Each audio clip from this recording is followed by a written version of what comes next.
আচ্ছা, দুপুরে যদি গরম গরম সাদা ভাত সাথে ঘন একটা ডাল, শুটকি ভর্তা, আলু ভর্তা আর লটিয়া ফ্রাই হয় তাহলে কেমন হয় বলেন তো? আজকে এই খাবারগুলো খেতেই চলে আসলাম কক্সবাজারের একটা হোটেলে এবং এত রিজনেবল প্রাইস ছিল সবগুলো। আমার তো খেয়ে অনেক বেশি ভালো লেগেছে। আর এদের কোয়ালিটি প্লাস কোয়ান্টিটি ২ টাই ভালো। অনেক রেস্টুরেন্ট আমরা খেয়েছি, দেখা যায় দাম হিসাবে কোয়ান্টিটি অনেক বেশি কম দেয় ওরা।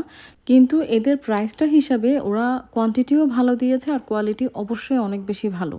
কিছুদিন আগেই আমরা কক্সবাজার এসেছিলাম আর কক্সবাজার এসে রেস্টুরেন্ট খুঁজতে খুঁজতে আমরা এই রেস্টুরেন্টে চলে আসি। এই রেস্টুরেন্টের এনভায়রনমেন্টটা অনেক বেশি ভালো লেগেছিল আমাদের, যার জন্য এই রেস্টুরেন্টে ঢোকা। রেস্টুরেন্টে ঢুকেই আমরা আর দেরি করিনি, তাড়াতাড়ি করে লাঞ্চটা অর্ডার করে দিই। আর আমরা অর্ডার করেছিলাম শুটকি ভর্তা, আলু ভর্তা, লটিয়া ফ্রাই, একটা ঘন ডাল দিয়েছিল। তারপর একটা প্লেটার অর্ডার করেছিলাম, প্লেটারে ছিল বেগুন ভর্তা, মুরগির মাংস আর ডালটা ওরা এক্সট্রা করে দিয়ে দিয়েছিল। কক্সবাজার অনেক রেস্টুরেন্টে আমরা খেয়েছি, তবে এত ভালো খাবার এবং তাদের কোয়ান্টিটি এবং কোয়ালিটি। আর শুটকি ভর্তার কথা তো কি বলবো, অসাধারণ ছিল, এখনো আমার মুখে লেগে আছে।